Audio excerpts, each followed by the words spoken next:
Channel site for civil services में। और मैं सुधीर मोतला पॉलिटी की अगली क्लास लेकर आए हैं।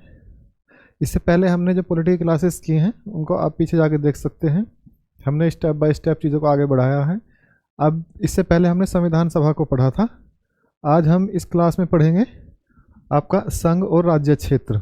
संघ और राज्य क्षेत्र का मतलब क्या है कि भारत संघ अर्थात जो भारत देश है, जो भारत राष्ट्र है और उससे संबंधित उसके राज्य है, इसका निर्माण कैसे होता है, स्वतंत्रता के बाद कौन से अधिनियम लाए जाते हैं और कैसे देशी रियासतों का एकीकरण करके भारत को एक संघ बनाया जाता है। इसका थोड़ा सा ऐतिहासिक अध्ययन और थोड़ा वर्तमान का जितना भी इसमें रिलीवेंट है उतना हम पढ़ेंगे, ठीक है, यानी कि पॉलिटी के बेस के आधार पर। तो देखिए पढ़ते हैं इसको आगे बढ़ाते हुए। तो इसका मतलब है भारत और यह संघ का मतलब है भारत, ठीक है। इसमें लिखा है संघ एवं राज्य क्षेत्र। इसमें क्या लिखा है? संघ एवं राज्य क्षेत्र, यानी कि संघ और उसके राज्य क्षेत्र का मतलब है उसके जो स्टेट हैं, उसके जो स्टेट हैं जैसे यूपी है, एमपी है, तो कैसे वे पहले यानी कि स्वतंत्रता के समय वह किस तरीके से बटे हुए थे और फिर बाद में उनका पुनर्गठन कैसे होता है, इसी के बारे में हम पढ़ेंगे। और संविधान के अनुच्छेद 1, 2, 3 और 4 में क्या दिया गया है उसके बारे में हम यहाँ पे डिस्कशन या चर्चा करेंगे, ठीक है। तो देखिए ये है भारत आपका, ये है इंडिया। दुनिया के मैप पे बिल्कुल ये भारत संघ अलग दिखाई देता है, इसीलिए मैं इस प्रकार का मैंने चित्र आपके सामने रखा है, जिससे दुनिया के मैप पे लगे कि ये एक भारत संघ के रूप में स्थापित या उभर कर सामने आ रहा है, ठीक है। तो देखिए ये है संघ और ये है इसके राज्य क्षेत्र। ये क्या है? इसके राज्य क्षेत्र। इन्हीं को हम आज पढ़ने जा रहे हैं कि किस तरीके से ये इसके अलग अलग और इनका पुनर्गठन कैसे होता है, ठीक है। ये ठीक। तो चलिए आगे आगे चलते हैं इसको लेके।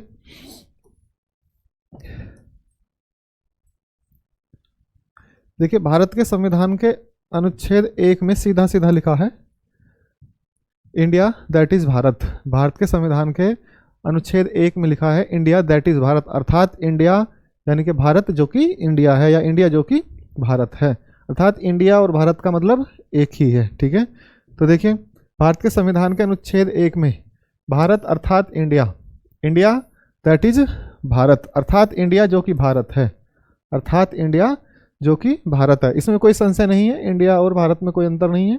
इंडिया इसे कह सकते हैं आप इंग्लिश में और भारत का मतलब हिंदी में। तो इंडिया दैट इज भारत, ठीक है। राज्यों का संघ होगा, राज्यों का मतलब जो उसके अंदर स्टेट हैं उनका वो एक संघ होगा। संघ का मतलब है वो एक समझौते के आधार पर नहीं है बल्कि वो एक यूनियन है, अर्थात वो एक संगठित राज्य है, एक संप्रभु राज्य है। इसका मतलब ये होता है। स्पष्ट है कि भारत राज्यों का संघ है न कि राज्यों का समूह। सिंपल सी बात है, स्पष्ट है कि भारत राज्यों का संघ है न कि समूह। समूह का मतलब होता है जब कोई भीड़, मैंने आपको बताया था कि समूह में और समुदाय में क्या अंतर है। समूह का मतलब है ऐसे लोग जो इकट्ठा तो हुए हैं लेकिन उनके बीच में कोई इंटरलिंकेज नहीं होता। तो भारत राज्यों का समूह नहीं है, ऐसा नहीं है कि उनके बीच में कोई इंटरलिंकेज नहीं है, अर्थात वो एक संघ है, अर्थात वो समझौते के आधार पर नहीं है, उनके बीच में पूरी तरीके से इंटरलिंकेज है। अर्थात वो किससे जुड़े हैं? कनेक्ट टू सेंटर गवर्नमेंट, अर्थात वो केंद्र के अधीन तो नहीं कह सकते, शक्तियों का बंटवारा है, लेकिन फिर भी वो केंद्र के अंडर में ही काम करेंगे, ठीक। तो ये क्या है? ये संघ है न कि राज्यों का समूह है, ठीक। अर्थात पूरा भारत एक समुदाय के रूप में काम करता है ना कि समूह के रूप में।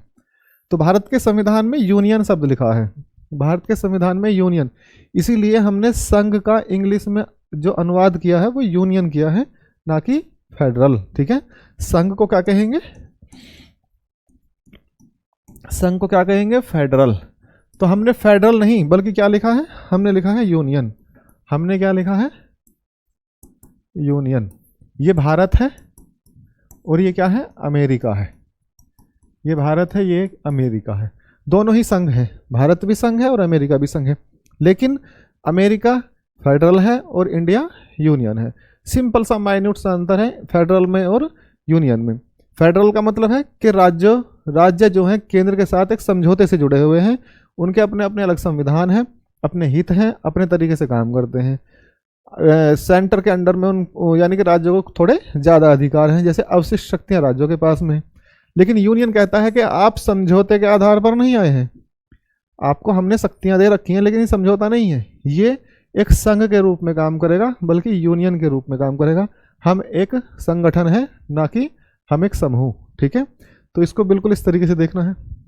तो भारत के संविधान में यूनियन शब्द का प्रयोग किया गया है, संघ शब्द का नहीं, संघ शब्द का नहीं, अर्थात फेडरल का नहीं। किसका नहीं? फेडरल। ठीक है, क्योंकि भारत का संघवाद, भारत का जो फेडरलिज्म है, भारत का जो संघवाद है, यूनियनिज्म जो है, किसी समझौते का परिणाम नहीं है। अभी बिल्कुल जैसे बताया मैंने कि वो किसी समझौते से नहीं बना है, वो किससे बना है? वो एक संगठन की शक्ति से बना है, जिनके बीच में एक राष्ट्रवाद पनपता है, अर्थात जो एक राष्ट्रवाद के धागे से जुड़े हुए हैं, वो कोई समझौते से नहीं जुड़े हुए, बल्कि इनमें सम्मिलित राज्यों को उनकी इच्छा के अनुसार अलग होने का अधिकार नहीं है। अर्थात ऐसा नहीं है कि कब राज्य चाहेगा तो वो उससे अलग हो जाएगा और कब चाहेगा वो उसके साथ मिल जाएगा। सिंपल सी बात है, यूनियन का मतलब है राज्यों को अधिकार तो हैं लेकिन वो उससे अलग नहीं हो सकते। ठीक है, ऐसे समझिए। अतः भारतीय संविधान में संघ का नाम इंडिया अर्थात भारत है।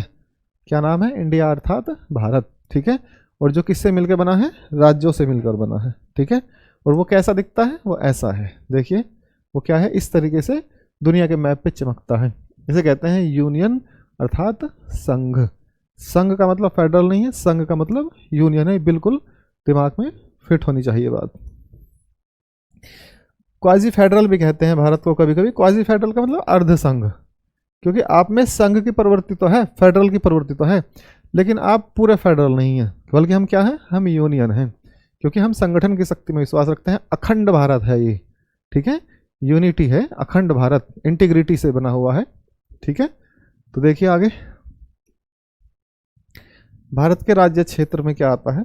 भारत के राज्य क्षेत्र, अनुच्छेद 1 में भारत के राज्य क्षेत्र में राज्यों की 3 श्रेणियां हैं। कौन कौन सी श्रेणियां हैं? 3 श्रेणियां हैं। एक क्या है? राज्य के क्षेत्र।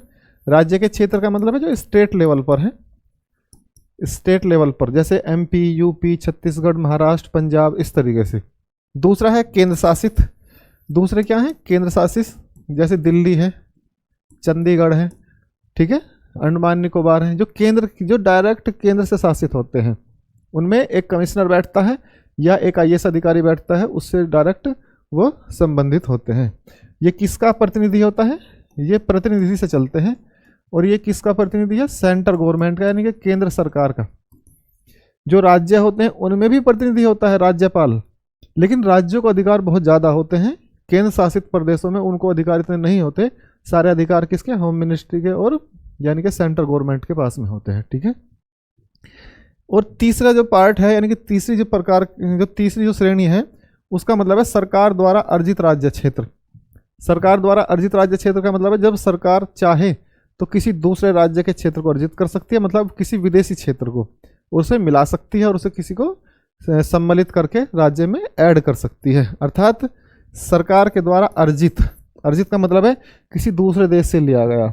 ये 3 श्रेणियां हो गई। ठीक है, अब देखिए भाग ए में ब्रिटिश भारतीय प्रांतों को रखा गया है, और भाग बी में उन राज्यों को रखा गया जिनका जन्म देशी रियासतों को मिलाकर हुआ था, और भाग सी में कमिश्नरियों को रखा गया, और भाग डी में अंडमान निकोबार द्वीप समूह का उल्लेख है, यानी कि उल्लेख था, अंडमान निकोबार द्वीप समूह का उल्लेख था। तो इस प्रकार से हमने देखे 3 श्रेणियां हैं। लेकिन ये वाली कंडीशन है, ठीक है, ये है आपकी स्वतंत्रता के समय की। कब की है ये? स्वतंत्रता के समय की। यह है स्वतंत्रता के समय की कंडीशन है। ठीक है, ठीक, तो आप इसे इस तरीके से देख सकते हैं। आगे देखिए, स्वतंत्रता के समय ये इस प्रकार बटा हुआ था। मैंने इसका चित्र लिया है ये किताब से ही, मैं इसको भी बता देता हूं। यह है आपका स्वतंत्रता के समय।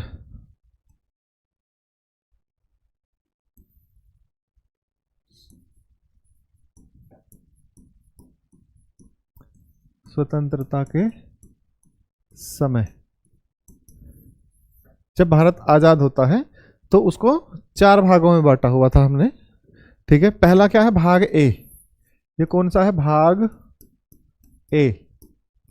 भाग ए, भाग बी, भाग सी और भाग डी, यानी कि 4 भागों में। देखिए पहले भाग में कौन से हैं? असम, बिहार, मुंबई, मध्य प्रांत, मद्रास, उड़ीसा, पंजाब और संयुक्त प्रांत।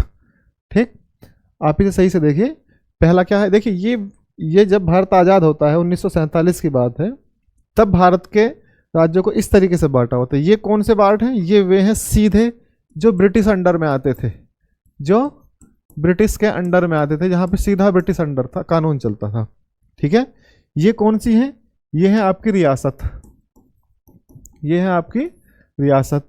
और ये क्या है? ये कमिश्नरी है। ये क्या है आपकी? कमिश्नरी। ये क्या है? कमिश्नरी। ठीक है, और वो सीधा केंद्र के अंडर में, यानी कि अंडमान निकोबार और राज्य अर्जित क्षेत्र यदि कोई हो। ठीक है, अब देखिए इसमें क्या है? आसाम है, बिहार है, मुंबई है, मध्य प्रांत है, मद्रास है, उड़ीसा, पंजाब और संयुक्त प्रांत। 8 तो सीधे राज्य हैं। और भाग बी में क्या है? हैदराबाद है, जम्मू कश्मीर है, मध्य भारत है, मैसूर है, पटियाला और पूर्व पंजाब, राजस्थान, सौराष्ट्र और त्रावणकोर, कोचीन।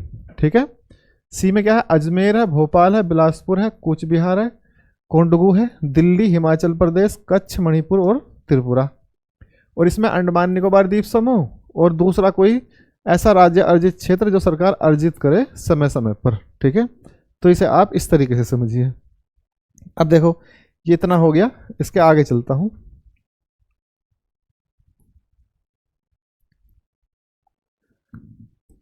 संघ के अधीन सभी राज्यों को राज्य पुनर्गठन अधिनियम 1956 के द्वारा एक, देखो जो आपने इससे पहले जो स्लाइड देखी उसमें था उस स्वतंत्रता के समय, लेकिन 1956 में क्या किया गया? 1956 में इन्हें संवैधानिक दर्जा दे दिया गया, यानी राज्यों को राज्य पुनर्गठन अधिनियम 1956 के द्वारा एक स्तर प्रदान किया गया, एक स्तर प्रदान किया गया, जिसमें 3 श्रेणियां रखी गई।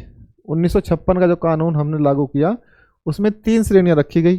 पहली श्रेणी राज्य, दूसरी संघ राज्य और तीसरी वही जो अन्य अर्जित क्षेत्र है। तीसरी कौन सी है? जो अन्य अर्जित क्षेत्र का मतलब है वही जो भारत की सरकार कहीं से अर्जित करती है किसी दूसरे देश से। ठीक है, तो समझिए इसको।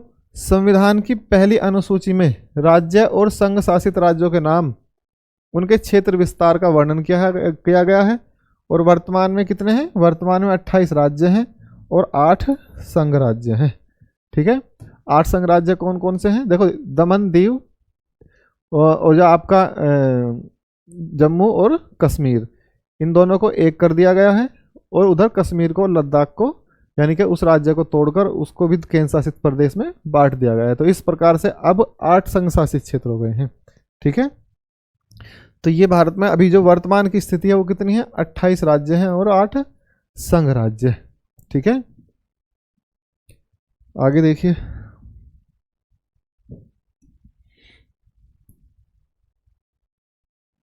नए राज्यों का भारत संघ में प्रवेश, नए राज्यों का भारत संघ में प्रवेश, अर्थात कैसे नए राज्य भारत संघ में प्रवेश करते हैं। देखिए भारत एक संप्रभु राष्ट्र है, तो विदेशी से यानी किसी दूसरे देश से भी राज्य अर्जित कर सकता है।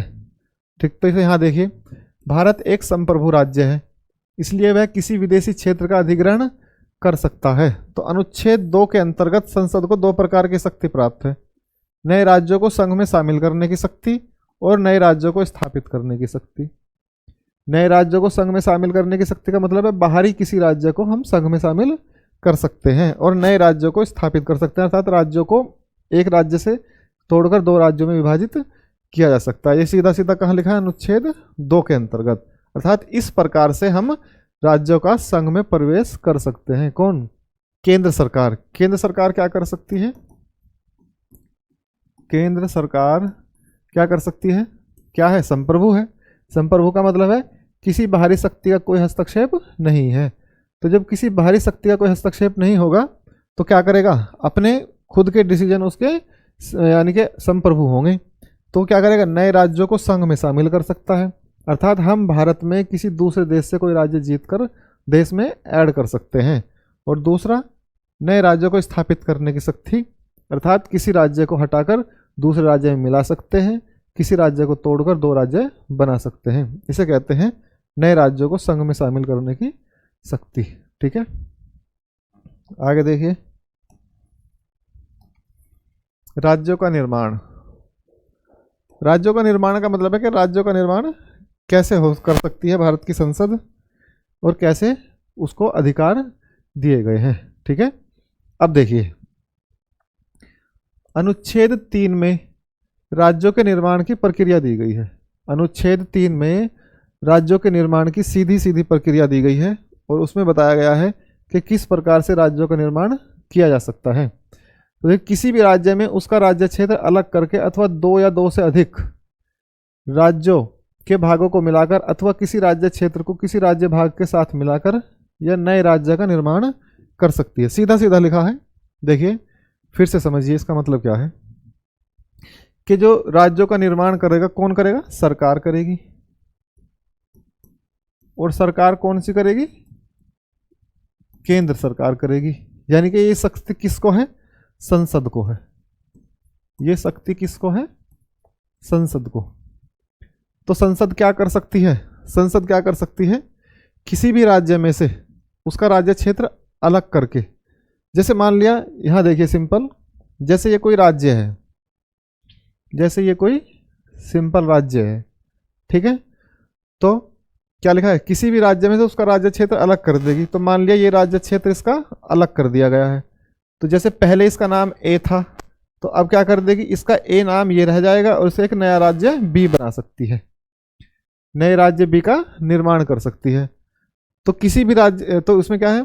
किसी भी राज्य में से उसका क्षेत्र अलग करके दो या दो से अधिक राज्यों का या राज्यों के भागों को मिलाकर, अब जैसे मान लिया दो राज्य हैं ये और एक ये राज्य है, तो इन दोनों को मिलाकर एक ही राज्य बना सकती है।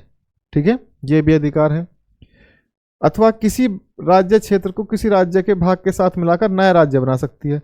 जैसे या इस या ये भाग है इसका, इसे इसके साथ जोड़ के एक नया राज्य भी बना सकती है। तो ये किसको अधिकार है? ये संसद को अधिकार है। दूसरा क्या है? दूसरा देखिए, किसी भी राज्य का क्षेत्र बढ़ा सकती है। जैसे यही राज्य इसका क्षेत्र बढ़ा के आगे कर सकती है। किसी का राज्य क्षेत्र घटा सकती है, तो इसके राज्य क्षेत्र को घटा के कम कर सकती है। किसी भी राज्य की सीमा में परिवर्तन कर सकती है, अर्थात किसी भी राज्य की यानी कि स्टेट की सीमा में परिवर्तन कर सकती है, और किसी भी राज्य के नाम में परिवर्तन कर सकती है। जैसे मान लिया आपके राज्य का नाम यूपी है, तो यूपी का नाम कुछ और भी रख सकते हैं। जैसे यूपी का नाम पहले मध्य प्रांत था, फिर अब इसका नाम क्या हो गया? उत्तर प्रदेश। ठीक है, तो इसमें से हटा के क्या कर दिया गया? उत्तराखंड कर दिया गया। ठीक है, अब चाहे तो दोबारा से उत्तराखंड को यूपी में जोड़ सकती है, चाहे तो इसका नाम परिवर्तन कर सकती है, चाहे तो इसका राज्य भी बढ़ा सकती है, यानी कि एमपी के कुछ क्षेत्र को मिला के यूपी में ऐड कर सकती है। तो इस तरीके से, या बुंदेलखंड का जो क्षेत्र है उसको अलग कर सकती है, या उसे एमपी में मिला के और उसे एमपी के साथ मिला सकती है। सब अधिकार किसको है? संसद को है। अर्थात इस तरीके से परिवर्तन किया जा सकता है। ये सीधा सीधा संविधान में लिखा गया है। ठीक है, अब देखिए आगे अनुच्छेद 3 को ही पढ़ेंगे। देखिए ये ब्लर हो रहा है, इसमें क्या होता है? मौसम की वजह से सर्दी पड़ रही है, तो कैमरे के जो लेंस है उस पर ह्यूमिडिटी आ जाती है, तो इसकी समस्या हो रही है थोड़ी सी, इसलिए मैं साइड में खड़ा होकर पढ़ा रहा हूँ, क्योंकि सामने आ जाऊँगा तो बहुत ज़्यादा ब्लर आ जाएगा। ठीक है, ये समस्या कभी कभी हो जाती है, लेकिन मैं सोच रहा हूँ उसको बीच में ना रोक के अभी बस इसी को इतना ही कराऊंगा, फिर और क्लास कल डाल दूंगा। इसके बाद इसको मैं 2 पार्ट में बनाऊंगा, एक पार्ट में ये बन नहीं पाएगा। ठीक है, तो अभी अनुच्छेद 3 की बात करते हैं। अनुच्छेद 3 में क्या बात कही गई है? अनुच्छेद 3 के अंतर्गत संसद को यह शक्ति प्राप्त है कि वह साधारण बहुमत से पारित कानून के द्वारा नए राज्यों के निर्माण और पुराने राज्यों के क्षेत्र, सीमाओं या नाम में परिवर्तन कर सकती है। बिल्कुल वही बात है जो पीछे अभी बताया गया है। तो जो पिछली स्लाइड में था वो कौन से अनुच्छेद में है? अनुच्छेद 3 में। इसके लिए संसद द्वारा पारित कोई भी विधि अनुच्छेद 368 के अंतर्गत संविधान संशोधन नहीं समझी जाएगी। इसका मतलब ये, जब सरकार चाहे तो किसी राज्य का नाम परिवर्तन कर सकती है, किसी राज्य की सीमा को बढ़ा सकती है, किसी राज्य की सीमा को घटा सकती है, एक राज्य को दूसरे राज्य में मिलाकर एक ही राज्य बना सकती है। उसके लिए उसे कोई संविधान संशोधन करने की जरूरत नहीं होती। ठीक है, वो कैसे हो सकता है? वो साधारण बहुमत से हो सकता है, अर्थात जितने भी लोग उपस्थित हैं संसद में, बस 1/10 उसकी लिमिट होनी चाहिए जितने उसके सदस्य हैं, और वहीं से पास करा के वो उसको वहाँ से फाइनल कर सकती है। तो ऐसा कोई भी विधेयक राष्ट्रपति की पूर्व अनुमति के बिना संसद में प्रस्तुत नहीं किया जाएगा। तो इसके लिए पहले राष्ट्रपति से अनुमति लेनी पड़ेगी। अगर आप इसके लिए कोई विधेयक ला रहे हैं संसद में तो क्या करना पड़ेगा? पहले राष्ट्रपति से अनुमति लेनी होगी। ठीक है। दूसरा, संसद में ऐसे किसी भी विधेयक को पेश करने से पहले उसको राष्ट्रपति के द्वारा संबंधित राज्य विधायिका को विचार करने के लिए भेजा जाएगा। देखिए, इसे ऐसे समझिए, इसे ऐसे समझिए, जैसे मान लिया ये कोई राज्य है, ठीक है, ये ए नाम का राज्य है, ठीक। इसके नाम में परिवर्तन करना है, सीमा में परिवर्तन करना है, इसके क्षेत्र में परिवर्तन करना है। तो एक तरीका क्या है? आर्टिकल 368 अनुच्छेद 368 के तहत वो संविधान में संशोधन कर सकती है। लेकिन अगर इसके अनुच्छेद 3 के अनुसार इसमें परिवर्तन करना है तो इसके लिए 368 की जरूरत नहीं होती, इसके लिए साधारण बहुमत से काम चल जाएगा। किससे? साधारण बहुमत से। तो लेकिन उसके लिए क्या करना पड़ेगा? राष्ट्रपति से पहले अनुमति लेनी पड़ेगी। राष्ट्रपति क्या करेगा? इसकी जो विधानसभा है, ए राज्य की जो विधानसभा है, उस विधेयक को वहां भेजेगा। वो उसे पास करती है या नहीं करती है, वो फिर से राष्ट्रपति के पास जाएगा। तो इसमें राष्ट्रपति या संसद उसे मानने के लिए बाध्य नहीं है। वो चाहे तो उसे मान सकता है, वो चाहे तो उसे मान नहीं सकता। तो इसी में सीधा सीधा यही लिखा गया है, कोई भी विधेयक राष्ट्रपति की पूर्व अनुमति के बिना संसद में प्रस्तुत नहीं किया जाएगा। अर्थात पहले राष्ट्रपति की अनुमति ली जाएगी। राष्ट्रपति उसे क्या कर सकता है? यानी कि संबंधित, यानी कि ए राज्य की विधायिका में भेज सकता है और उसको राष्ट्रपति के द्वारा संबंधित राज्य विधायिका को विचार करने के लिए भेजा जाएगा। अब वो उसे माने या ना माने वो उस पर डिपेंड करता है, लेकिन संसद इसके लिए बाध्य नहीं है कि उसकी बात को माने। ठीक है, आगे देखिए, इसी की बात है, क्या है? संसद संबंधित विधायिका के मत को मानने के लिए बाध्य नहीं है। जैसे मैंने अभी बताया कि ये जो ए राज्य है, ये जो ए राज्य है, ठीक है, मान लिया ये कोई राज्य है,